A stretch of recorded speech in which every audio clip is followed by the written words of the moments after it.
Hello, thank you for the invitation to join here. It's been really nice for me.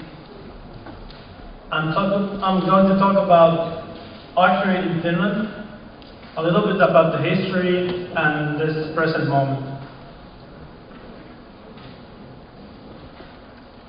First, there's an introduction.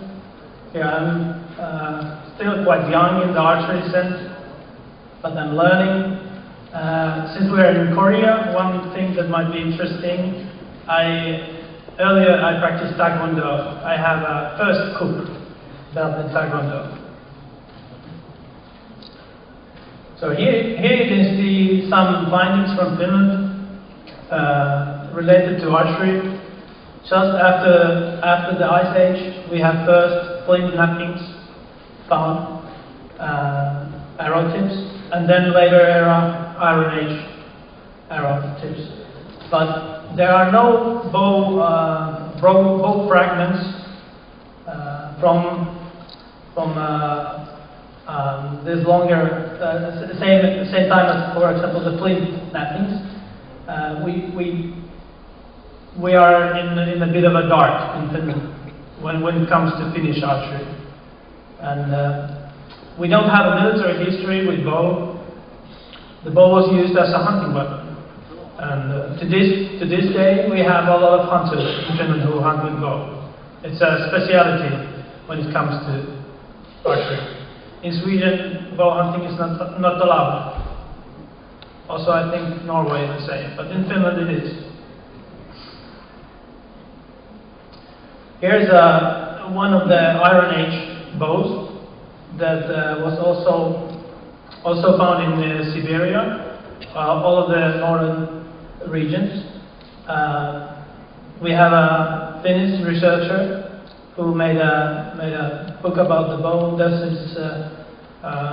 his models on the left. It's a composite bow, actually. It's a bow that puts together two woods to make a bow that can be elastic enough for the Finnish condition.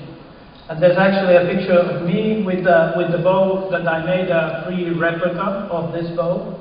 It has Asiatic tips, as you see, a little bit like from Mongolia, Hungarian bow tips. In Finland, it's cold weather. We have long winters. We have snow until April, so it's definitely a complicated environment to practice with traditional bows. Here's a picture of a hunter. Is looking for rabbits. I was guided not to post pictures of hunting animals, so unfortunately there won't be those available now, but there will be plenty. Hunters, they want to take a picture of the game that they hunt, of course. So in Finland it's dry, and the bow types were made to withstand the dryness and the coldness. We didn't have much hardwoods growing in Finland, so because of that we adapted this two-wood bow that was it's actually compression pine with birch. There's also some comments about the bow making nowadays, that the materials become brittle in the dry conditions, that you need to take it into account if you make complicated bows like horn bows. The glues shrink too much. Other materials shrink in different proportions, and this can make the bows delaminate. On the contrary, if you want a high performance, this is a perfect environment, but it can also break the bows. I have many slides, I need to go faster. So in Finland, traditional archery started as a sporting archery in '85. with Kudo. Kudo is one section of archery in Finland. Then we have the Karan by Josef. It's a Finnish primitive archery association that was set up in 97. And then we have a horseback archery community also. Here's the amount of archers we have in Finland. Combination of modern and primitive. We like to distinguish primitive from traditional because in Finland many people understand traditional with modern materials, like even a pistol grip recurve is a traditional for some. So we have some gatherings in Finland, competitions, International Field Archery Association. Finland is part of the association, so we hosted an indoor competition. Also bow hunting. It's always nice to meet people from around the world. Then we have some of the competitions that we host with our Primitive Archery Association that are historically not shot anymore, but those were the later era wood bow target archery. Like your ground was the pinnacle of longbow shooting in many people's opinions. American round was the shorter one with only 60 yards. But the really good score shot on this competition. And we have a Finnish Esa Lehtonen who is really good archer. There's his record on that. Then we have American Indian archery in Finland. It's really popular. People like the small bows. They want to make them. And actually in the picture, everyone has made their own bows and arrows. You need to shoot also shoot shaft arrows. So it's really difficult competition. Maybe you can see the boot in the picture. Originally, American Indians, they shot at a moccasin, but the moccasin is such a small target that we had to make it a little bit bigger. There's some pictures of archers. This guy's really proud. He has won the competition many times. He brain cans his own leather and make the bows, and we host some exhibition stuff also. Some Hungarian bow, long bow. The European Stone Age bows are people's interest. They want to make the local type bow still. Most shoot Mediterranean.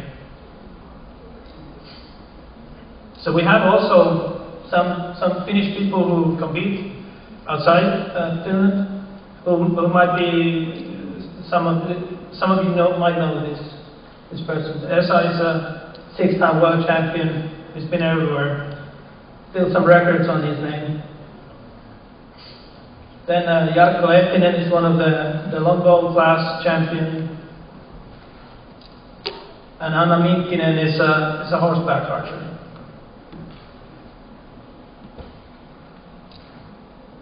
And I was requested this introduction, and it was at the meantime when I was competing in Istanbul. So flight archery came to discussion, and there's some extra about flight archery and what we know now, maybe more than 10 years ago. So there's pictures of me shooting flight from 2 weeks ago in Istanbul, Conquest Cup, and that's a new record, competition record, and I was pretty happy about it. That's the sequence of the shot. So the equipment is starting to specialize in flight, really special. You only make bows for flight. That's the only use of that bow. It might be 5 arrows, it might be 50 arrows, but every time you're happy when you just get to shoot, even if it breaks or it's not a good bow. They're really heavy, 100 to 140 pounds in draw weight. They're the best shooting bows. Maybe afterwards we will go higher. Arrows are really lightweight. Some people are afraid of dry firing of the bow, but if the bow is well made, the tips are slim, the bow is efficient, dry fire is not the problem. So 6 pieces of tonking is used for the best arrows. Those are barreled and hollow. You can search the way they make fly rods. I think they started making fly rods because they saw how the Ottomans made 6-piece tonking arrows. So now we get back to the arrows, and we actually took the knowledge from the fly rod makers. It's funny how it goes. So we have overdraw and we have thumb draw. And here's some pictures of my gear. On the left there is a bow I shot in Utah. It set the world record for fully natural material kit. It has a silk string, 90 strands of silk, and this is the pinnacle of flight, in my opinion. It's the same equipment the Ottoman shot, like Tosco Para's 846-meter record.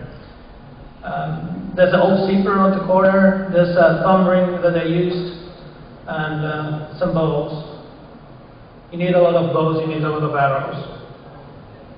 Those are bamboo arrows, 6-piece bamboo arrows. So that bunch of 30 arrows, it's about, I don't know, was it 400 different pieces of bone, bamboo, lips for the nocks, and 6 pieces. Lots of work. And the technique and training is becoming more important. You can't anymore shoot long distances if you don't practice. So you need to learn how to use the zipper. Needs to be accustomed for your hand. You need to have a good thumb ring. There's a pictures of Adam Karpovic's zipper. It's made out of buffalo horn. It has this shield around it to cover your arm in case you drop the arrow from the groove. So then, also strength training is quite important. Adam talks about it. I like to do a lot of training also, and each year you can get better if you do a lot of training. With weight, you need to eat a lot of food. I think there's some writings about Ottomans eating a lot of food, huge calories. The men were big. It's difficult to shoot a heavy bow if you're really small. So also a slow motion video. We use it in our phones. The modern invention is really helpful for us. We see when the arrow is flying well, so we can understand which arrow fits the bow best.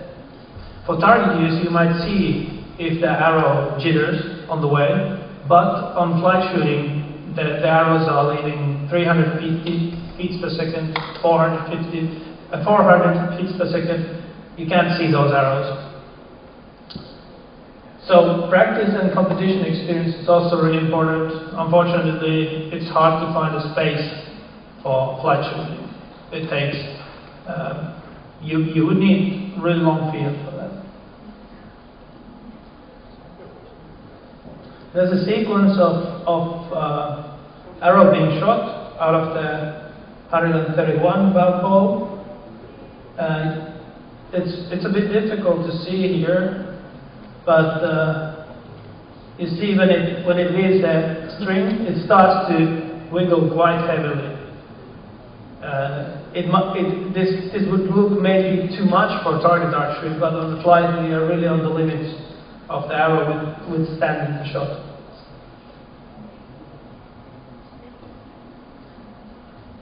And there's some of the records made, hopefully more in the future, and I'm looking forward to competing with the guys. We always have a good time. It's not only about the results, but it's always meeting others. And there's Ole also on the podium, a Norwegian, Ole and Ivar.